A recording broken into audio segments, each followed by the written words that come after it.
Eu assisto Live TV PG. Você sabe por quê? Você bem sabe por quê, rapaz. O programa Quarta Dimensão vem sendo divulgado às sextas-feiras, a partir das 15h30, pela TV Vila Velha, a TV que a nossa gente vê. Todos nascem pelados, desmemoriados e inseguros neste mundão de meu Deus. Se fossem consultados, os bebês escolheriam o abrigo confortável do ventre materno. Nada nos falta, diriam eles, se conseguissem falar. Temos fartura de leite, de líquido refrescante, de sono e de canções de ninar. Vento gelado, todavia, força o recém-nascido a exaltar reconforto da mãe, vestindo-lhe agasalho. Que coisa boa! Reações da alma aos apetites do corpo revelam grau evolutivo. Toda a vida em carne parecerá um recomeço. E é verdade que é mesmo recomeço. O tema de hoje será: não dispare a flecha. Será sempre difícil segurar a flecha naqueles momentos em que a frustração nos atinge. Eu quero ardentemente possuir isto ou aquilo. Os desejos são quase satisfeitos quando obstáculos fora de controle surgem na contramão e eu fico a ver navios. Se alguém vive nesta terra, esse alguém se encontra em permanente estado de manutenção de coisas ao seu redor. Pode ser reforma geral na casa onde a pessoa mora, programação de temporada de férias, poupança para a velhice tranquila, plano de saúde para enfrentar eventuais doenças. Mil expectativas ocupam nossa mente, planificando maneiras de amenizar os percalços do intercâmbio com o corpo físico. Mínimo embaraço que perturbe nossas estratégias provocará frustração e reações clamorosas. Poucos cultivam equilíbrio suficiente para reagir com serenidade. Neste momento crucial pelo qual passamos, amigo, recomendamos cautela. Segure a tua flecha no arco. Façamos de conta que dirigimos automóvel numa estrada de 2 pistas, atrás de enorme caminhão. Compromissos com horário marcado explicam sinais de aflição que a passagem do tempo vai nos causando. Vamos imaginar que tenhamos audiência em cidade próxima com horário marcado.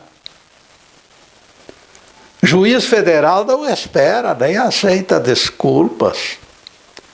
Motorista de caminhão parece pau mandado de alguém para nos atormentar, apreciando a paisagem sem nenhuma pressa. Ultrapassagem proibida, advertiam avisos por toda parte. Depois de vários quilômetros de crescente nervosismo, surge a tentação de acionar a flecha. Afundamos o pé no acelerador e ultrapassamos o caminhão pelo acostamento, contrariando normas de segurança. Esta categoria de frustrados nervosinhos provocam milhares de acidentes perfeitamente evitáveis através de precauções singelas. Preço pago pela sociedade tem sido alto demais para que seja ignorado. Este paredão paralisante da pressa, causado pela pressa, poderia ser afastado se realizássemos autêntica reforma em nosso interior. Coloquemos nossa consciência nessa reforma. Alguém duvida que segurar a flecha no arco seja a decisão mais acertada? De minha parte, eu afirmo que se trata da melhor, e não só da melhor, mas sim da única decisão. Não existem alternativas mais adequadas e menos traumáticas. Se a audiência com o juiz é tão importante, por que não viajar na véspera do compromisso? As dificuldades que ocorrem nas estradas são previsíveis e de repente acontecem. Seria de bom alvitre que evitássemos o risco antecipando o imprevisível trânsito por 24 horas. 24 horas antes. Diária de hotel representa nada em termos de resto de vida em cima de cadeira de rodas. Mas meditem sobre isso. Ninguém esqueça este detalhe. Valerá estabelecermos prioridades em nossas vidas. Programar com antecedência os eventos evitará eventuais empecilhos. Outro lembrete importante. Assim como você se previne para evitar quedas, removendo tapetes e degraus perigosos, proceda da mesma forma com a sanidade do seu equilíbrio mental. Este equilíbrio evitará decisões insensatas, sugeridas pela aflição. Equilíbrio sadio nos proporcionará bom senso para conservar flecha no arco, afastando sugestões de dispará-la. Este processo de ajuste nos permitirá reciclar frustrações sem magoar os outros e sem efeitos colaterais. Se estudarmos e chegarmos a entender o que se passa em nosso sistema nervoso, terminaremos controlando impulsos desordenados. O ato agressivo que a frustração produz pode ser controlado antes que tome corpo e se volte contra nós. O suicídio, meus amigos, pode ser consequência de extrema frustração. Vejam só a que ponto chega. Frustração e violência são compadres e se dão as mãos para realizar desfechos inexplicáveis. Frustração e violência são perigosos. A escritora Raquel de Queiroz escreveu sobre a senhora casada que foi seduzida. Ambos, ela com o amante, trocaram cartas no intervalo de encontros românticos. O marido descobriu a trama e sofreu em silêncio até certo dia. Ele amava a esposa e, apesar do ocorrido, não se afastou dela. A mulher representava bastante em sua vida. E as cartas continuaram chegando. A frustração tomou conta progressivamente do pobre homem. E ele desesperou. Certo dia ele não aguentou mais e disparou a flecha. A flecha simbólica, neste caso, era o revólver 32 do infeliz. Abelardo atingiu com tiro de revólver o carteiro que entregava correspondências em sua casa. Vejam só. A frustração, além de tudo, é paradoxal pela sua própria natureza. O entregador de cartas foi vítima de injusto castigo. Alguém frustrado se torna perigo ambulante para todo mundo. Ameaça em marcha, torpedo sem rumo, cachorro da família dormindo no tapete da sala pode ser vítima de chute sem a menor explicação. São procedimentos anormais que os especialistas denominam transferência. Essa transferência pode atingir o gato da família ou até mesmo pessoas completamente estranhas ao acontecimento nefasto. Em manhã de primavera, Ferdinando Beraldo saiu correndo de casa e atingiu o nariz de transeunte com certeiro golpe. Um bofetão enorme no rosto do outro, que não era nem seu conhecido. Vejam só, meus amigos, o quanto a frustração pode ser impossível de entender. E neste ponto, caríssimos, nós vamos fazer a primeira interrupção do programa para os comerciais do canal, mas é um instantinho só. Daqui a pouco estaremos de volta. Obrigado.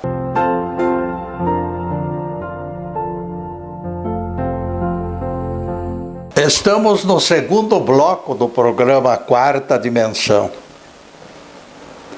Apelamos pela visita ao nosso site, que já se encontra na telinha. E ninguém esqueça, as centenas de palestras nossas no YouTube e no Facebook, Live TV PG. Por favor, meus amigos, ajudem na divulgação dos nossos trabalhos, é um apelo que eu faço. Dentre nossas palestras, Jesus ordenou o trabalho no sábado. É campeã de visualizações. Não deixe de assisti-la, você também. Valerá a pena tomar conhecimento das revelações inéditas que lhes oferecemos. O programa Quarta Dimensão é gravado nos estúdios Fernando Martins e transmitido ao vivo pelo Facebook Live TV Ponta Grossa. Fica à disposição a vida inteira.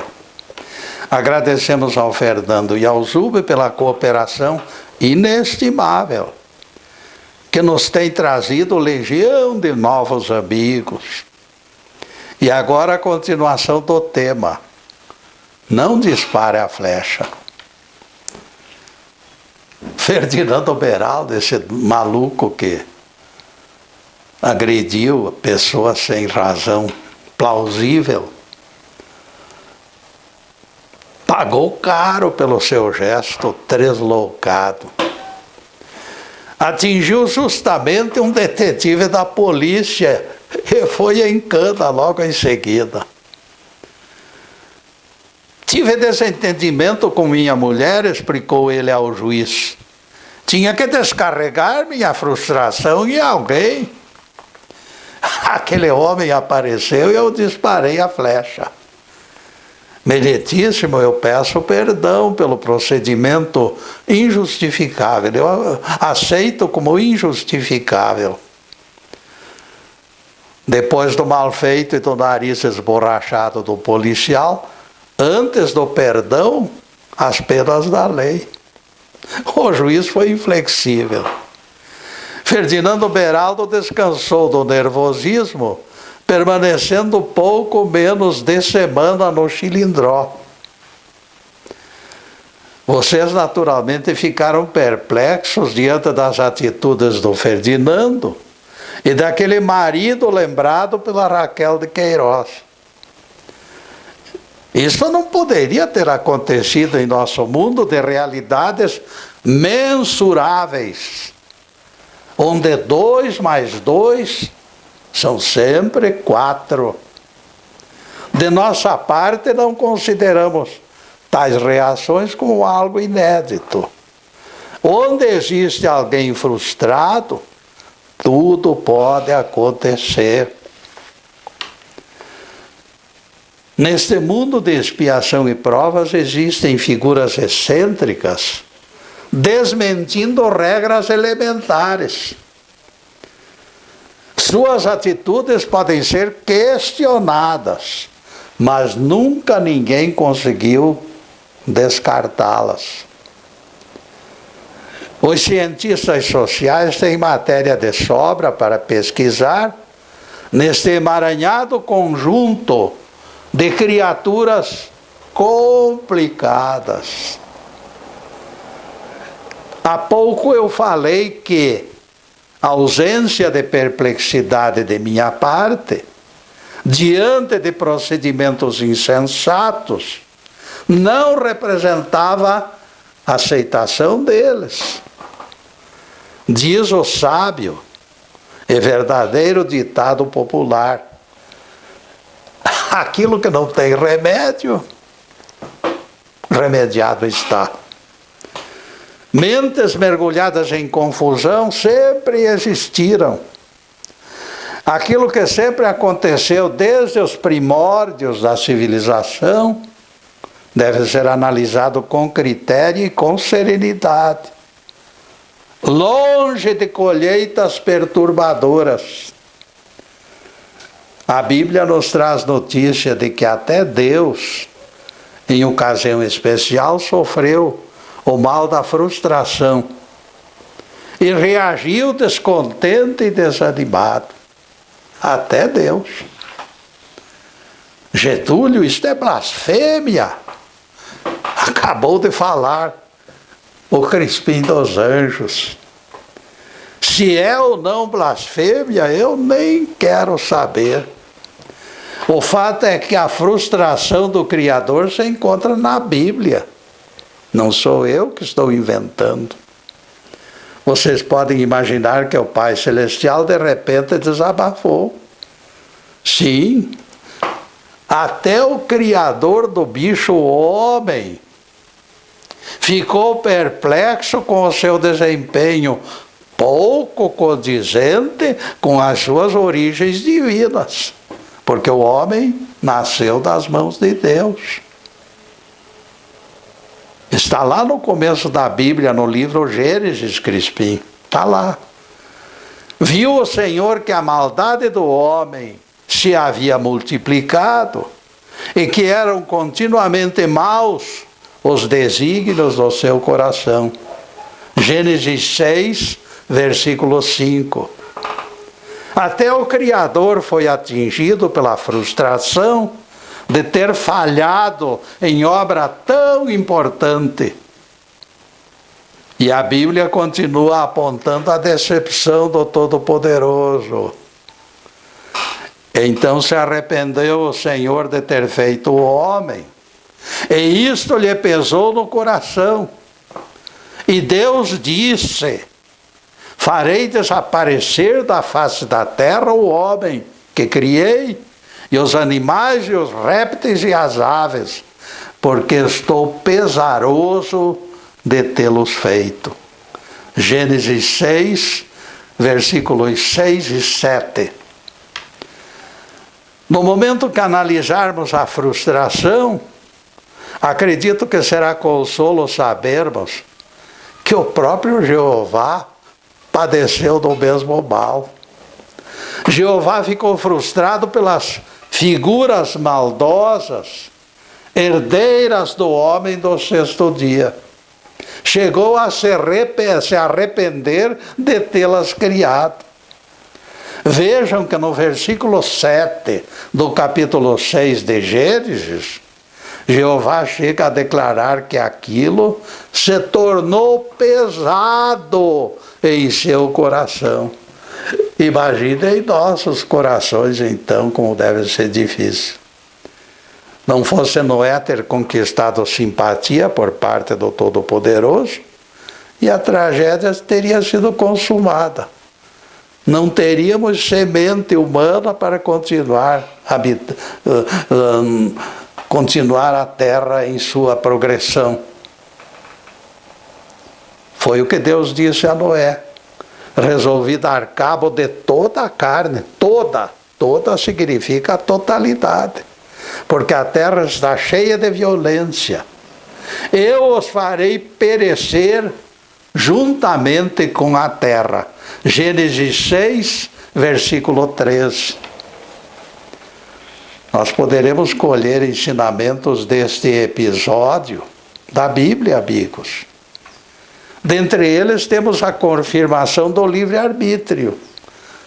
A importância desta lição é imensurável. O Criador poderia modificar as estruturas daquele ainda pequeno grupo de seres gerados pelo homem do sexto dia. Era pouca gente. Deus poderia ter dado um jeito ali, é pouca gente, eu mudar tudo, mas ele não mudou. As fábricas de automóveis, quando descobrem defeitos posteriores à fabricação, através de recall, corrigem os defeitos. Os proprietários são chamados, seus veículos são modificados aqui, ali, nos itens causadores de problemas. O Zé Mané diz que esta seria a solução mais inteligente. Se o Criador teve capacidade para montar vivente de corpo e alma, não lhe faltarão habilidades para aperfeiçoá-lo. Isso evitaria que a promissora civilização humana e o próprio planeta perecessem pela frustração do Criador.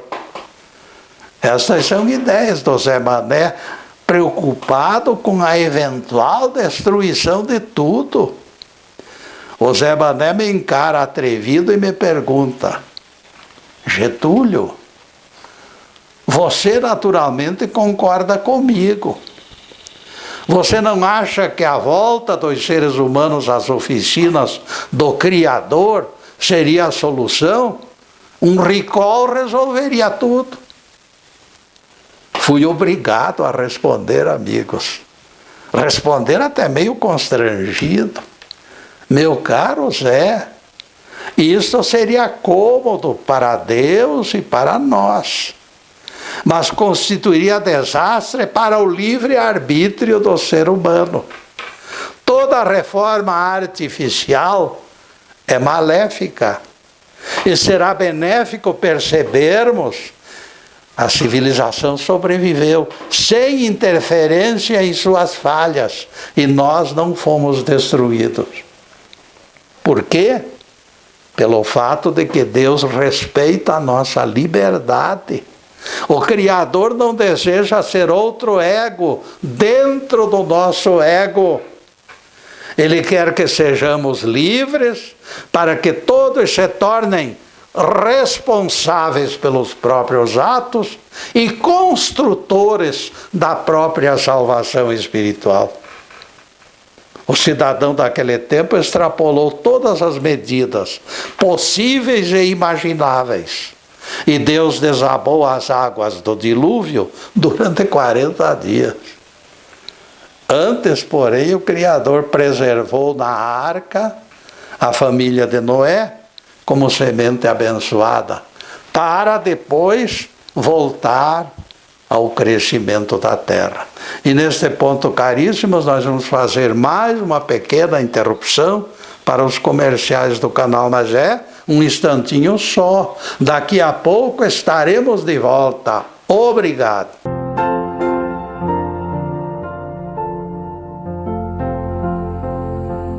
Atingimos o terceiro bloco do programa Quarta Dimensão.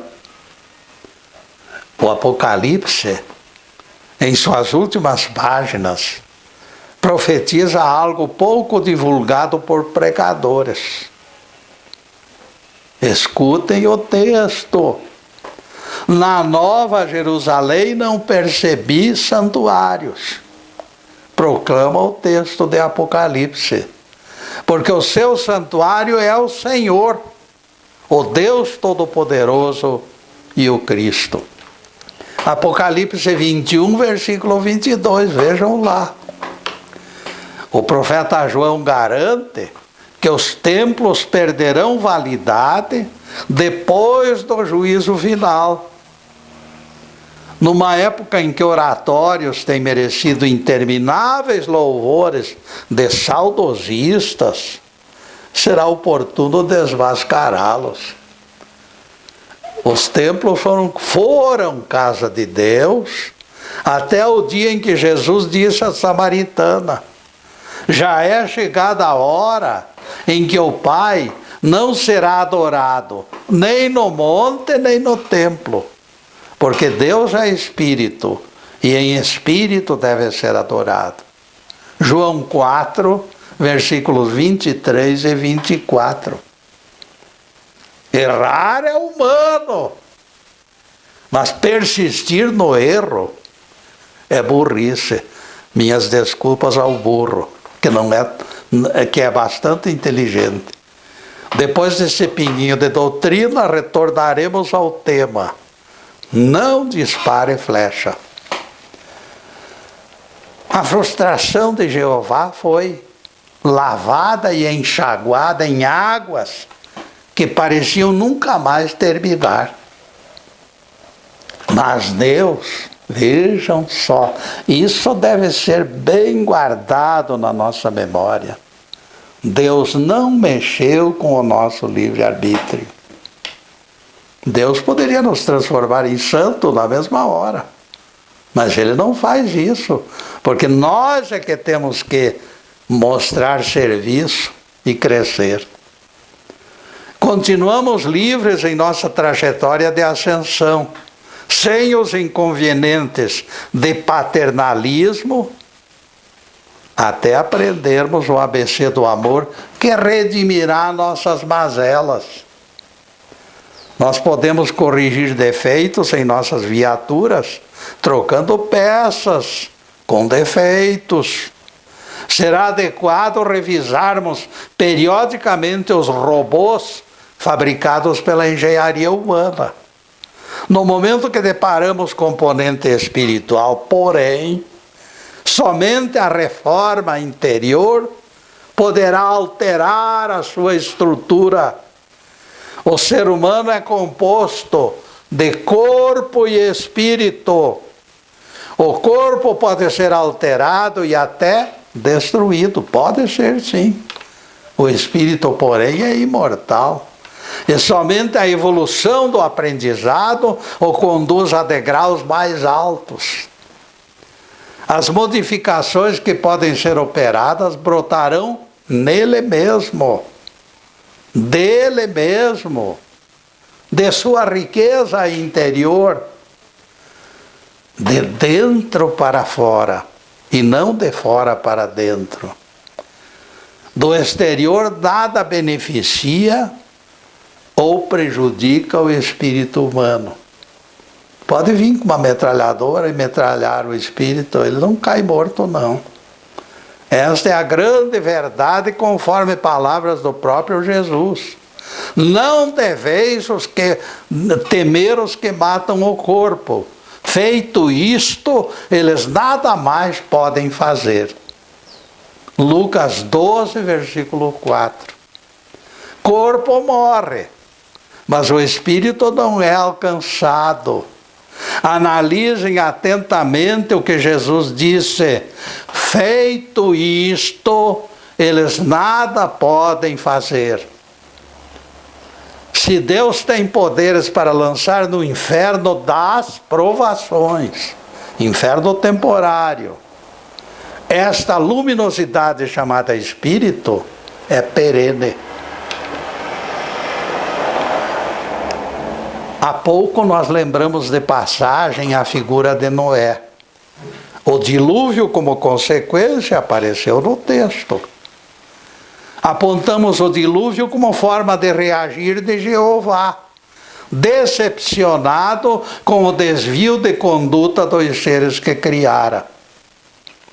Deus contemplou a terra, e eis que estava corrompida. Então disse Deus a Noé: resolvi dar cabo de toda a carne.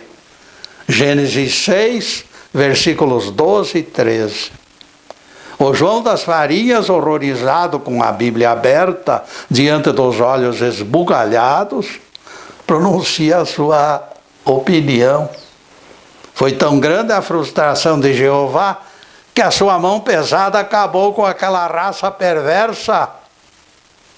Nesta altura, saduceu moderno, que não admite espírito, poderá também concluir pela completa destruição dos contemporâneos de Noé. Certamente nada restou daquela gente. Foi o desabafo do João das Farinhas. Jeová destruiu tudo, acabou com tudo. A maneira com que Jeová se expressou favorece a premissa. Aquele inconsequente pode aceitá-la como destruição total. As palavras de Jesus, citadas por mim agorinha mesmo, porém, desmentem a destruição completa. A morte atingiu apenas os corpos daquela gente devassa e violenta. Seus espíritos manchados pela vida dissoluta e perversa não tiveram nem o direito de reencarnar. Encontravam-se ainda encarcerados nos mundos espirituais, ainda na passagem de Jesus, há 2000 anos. Temos prova disso na própria Bíblia. Na primeira carta do apóstolo Pedro, reencontramos estes espíritos dos tempos de Noé, que foi lembrado pela misericórdia do Mestre. O apóstolo Simão Pedro diz que Jesus, após sua crucificação na sexta-feira, foi e pregou aos espíritos encarcerados ainda dos tempos de Noé. A frase é o que está na Bíblia, não é o que eu estou dizendo, não. Eu apenas estou repetindo. 1 Pedro 3, versículo 20. Olhem lá. Vejam que os corpos morreram afogados nas águas do dilúvio, mas os espíritos encontravam-se vivos milênios depois. Percebam quantas lições nós encontramos neste pequenino trecho do Evangelho. Primeira lição: o corpo morre e vira pó, desaparece. Segunda lição: os espíritos nada sofreram pelas águas do dilúvio. Emergiram e foram lá para um determinado lugar e ali ficaram. Colônia espiritual. Terceira lição: mesmo depois da morte do corpo, os espíritos continuaram conscientes. Tanto que Jesus os evangelizou. Existirá alguém achando que o Nazareno desceu à mansão dos mortos simplesmente para tomar chimarrão com eles? Quarta lição: aquela conversa citada pelo velho rei Salomão, de que os mortos simplesmente vivem, não escutam, vivem sem escutar ninguém, sem voz, sem olhos. Isso é conversa fiada, meus amigos. O texto fala nisso. Jesus visitou os desencarnados do dilúvio, que há milênios aguardavam nova reencarnação, e levou-lhes mensagem de alento e confiança. Não estavam mortos, portanto, no sentido literal do termo. O corpo deles não existia nem pó dele. Coisa muito antiga. Se o mestre lhes entregou mensagem, isto prova que possuíam olhos de ver e raciocínio para entender. Quinta lição, meus amigos: se os antediluvianos mereceram visita do Redentor, isso significa que novas oportunidades lhes foram concedidas, lhes seriam concedidas, claro. E aqui a reencarnação aparece como âncora. É pela reencarnação que eles voltarão a viver. Segundo alguns teólogos pouco sérios, os redivivos dos tempos de Noé eram almas arrependidas e por isso mereceram a visita do Cristo. É balela, isso aí é uma balela total. A condição de encarcerados destrói a hipótese, vejam só. A condição de encarcerados mostra que isso não é verdadeiro. Se 2 minutos antes de se afogar das águas do dilúvio, eles tivessem se arrependido, por que mantê-los na prisão durante 2 milênios, até que Jesus viesse para dizer que eles poderiam ainda ser salvos? Esse encarceramento mostra a continuidade da impenitência e da perversão daquela gente antiga. Não existe saída para enganadores comprometidos com teorias de inconsciência depois da morte. E neste ponto, caríssimos, nós vamos fazer mais uma pequenina interrupção no programa para os comerciais do canal. Mas daqui a pouco estaremos de volta. Obrigado.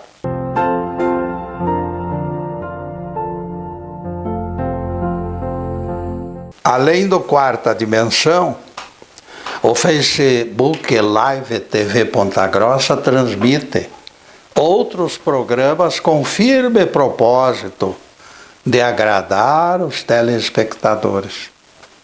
André Cesarepa com Alerta Total, Anderson Pedroso com Olhares, Pastor Edson Transformando Vidas, Janaína de Oliveira com o infantil Mundo de Alegria e Odine Carneiro com Carro em Casa. E já atingimos o último bloco do programa Quarta Dimensão. O tempo passou rápido como um foguete. E coloquem na agenda: sexta-feira é nosso dia de encontro, 15h30. Na próxima sexta focalizaremos outro tema ligado à Bíblia, e especialmente aos Evangelhos. Em seguida, os últimos questionamentos sobre o assunto de hoje. Não dispare a flecha. Espíritos desencarnados estão mais vivos do que nunca. Como aprendizes, aceitamos de coração o que Jesus disse aos saduceus: Deus não é Deus de mortos e sim de vivos, porque para Deus todos vivem. Lucas 20, versículo 38, palavras de Jesus. Este argumento foi baseado nas Escrituras, quando Moisés apontou o Senhor como Deus de Abraão, de Isaac e de Jacó. E Jesus disse que Deus não é Deus de mortos, mas eles estavam mortos. Consequentemente, os patriarcas não estavam mortos, na opinião de Jesus. Eles apenas se encontravam nos mundos espirituais, desprovidos de corpo físico. Aliás, a parábola do rico e Lázaro mostra Abraão conversando normalmente, de posse de todas as suas faculdades. Faculdade que o rei Salomão lá queria caçar, queria exterminar de vez. Sim, dirá alguém, mas a teologia afirma que naquele momento Abraão e Lázaro se encontravam no 7º céu. E você está apontando mundos espirituais. Como explicar isso, Getúlio? Colônias espirituais não existem. Quem afirma que Abraão se encontrava lá no sétimo céu está contrariando palavras de Jesus na conversa com Nicodemos. Porque Jesus disse: ninguém subiu ao céu, senão aquele que de lá desceu, a saber, o Filho do Homem. João 3, versículo 13. Dentre terráqueos, somente Jesus mereceu passaporte para circular nas moradas do Pai Eterno. Todos os demais desencarnados se encontravam nos mundos espirituais, como os contemporâneos de Noé, ainda dos tempos da arca que Jesus foi visitar, que eu falei há pouco. Como espíritos, eles jamais perderam a consciência, tanto que receberam e entenderam as palavras do Cristo. Está na hora de compreendermos que os corpos, afogados em águas, desaparecem no ventre dos peixes. Os corpos. Toda a nossa empáfia se transformará em pó em termos de corpo físico. Corpo físico é temporário. O pó volta ao pó. O que sobrar do corpo, os vermes devoram. Jogar alguém no sepulcro absolutamente sem consciência durante milênios representa a negação da essência do próprio cristianismo. Foi o mestre quem disse, esclarecendo os saduceus: para Deus todos vivem. Nós, espiritualistas, agradecemos a ajuda dos nossos corpos, como eles são caros a nós. Eles são o templo do Espírito Santo, enquanto nós vivermos. Mas sabemos que para eles não existe futuro nenhum. Eles morreram para valer. Toda a sua participação acaba no sepulcro. Percebam, caros telespectadores, quantos assuntos polêmicos surgiram do fundo do baú, suscitados pela ideia da frustração divina. Vejam só. Realmente, na raiz de toda esta problemática, nós evidenciamos que deveríamos nos encontrar consolados. Se Jeová, num determinado ponto, sentiu frustração, por que negar esta reação em se tratando de seres de carne e osso como nós? Aqui, entretanto, precisamos fazer pausa. Está certo que a reação de Jeová ocasionou chuvarada. Geração inteira se perdeu nas águas. O corpo dela, somente o corpo. Mas eu pergunto, vejam o milagre final. O ensinamento foi enorme. Os espíritos sobreviveram. Os espíritos vivos e conscientes de todo aquele povo sobreviveu. E reencarnaram e aprenderam e se tornaram melhores pelas oportunidades que o Cristo lhes concedeu. Quando o Filho de Deus desceu à terra, assumiu a tarefa de visitar aqueles desobedientes, contemporâneos ainda de Noé, para lhes falar de quê? Falar que eles tinham chances de salvação. Isto revela que, embora Jeová tenha sofrido frustrações, a consequência não foi eternidade de penas. Eternidade de penas é a coisa horrível. Nunca o Pai Celestial castigará eternamente o espírito que saiu de suas mãos. Milênios depois do dilúvio desencadeado para corrigir e não para castigar, Jesus reservou tempo para lhes falar de perdão. Ele desceu ao astral inferior, interessado neles, para revelar aos impenitentes que o aprendizado jamais é interrompido. Será importante sublinhar esta verdade. O dilúvio foi apenas um detalhe. Se as nossas frustrações produzirem resultados, nosso mundo estará salvo pela misericórdia divina. Stuart Chase, escritor de língua inglesa, nos conta que recebeu crítica violenta e desmoralizadora de alguém que considerava um amigo íntimo da sua própria casa, gente de casa, gente considerado irmão. Perplexo, ele não entendeu o golpe, inexplicável, e afundou na frustração. A frustração tomou conta de todos os seus pensamentos e ele sucumbiu ao crescente desespero. Havia sinais de rancor e despeito por parte daquele crítico severo. Chase viu crescer a indignação além do suportável. Ele ficou quase louco de raiva.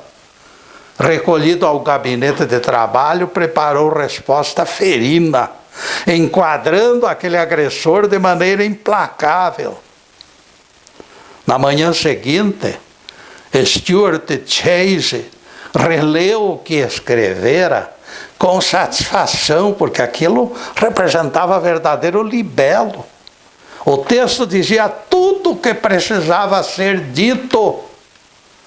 Ali se encontrava condensada a força da verdade e a força da justiça. Resposta pronta e acabada. Stuart Chase viu sua frustração desfeita e a paz retornou ao seu coração. Então ele rasgou a carta em 1000 pedacinhos e os lançou ao cesto de lixo para nunca mais lembrar do assunto. Encerrou aquilo de vez. Sintetizamos aquilo que pretendíamos transmitir.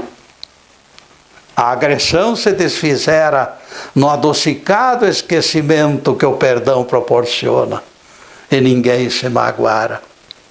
Ele estava livre, totalmente livre, depois do perdão. Este é o caminho para quem se considera frustrado.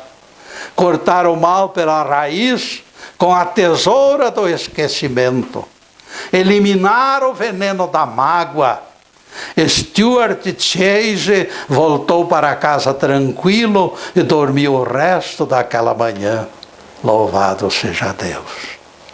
Que o Senhor nos abençoe e nos guarde. Que o Senhor faça resplandecer o seu rosto sobre nós e tenha misericórdia de nós. Que o Senhor sobre nós levante o seu rosto e nos dê a paz. Louvado seja o nosso querido Deus Pai. Louvado seja o santo nome de Jesus, o nosso Cristo.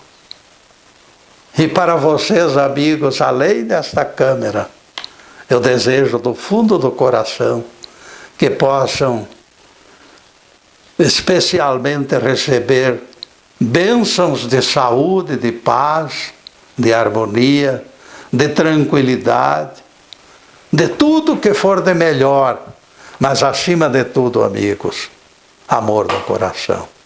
Porque o amor é o grande sentimento que nos levará aos braços eternos.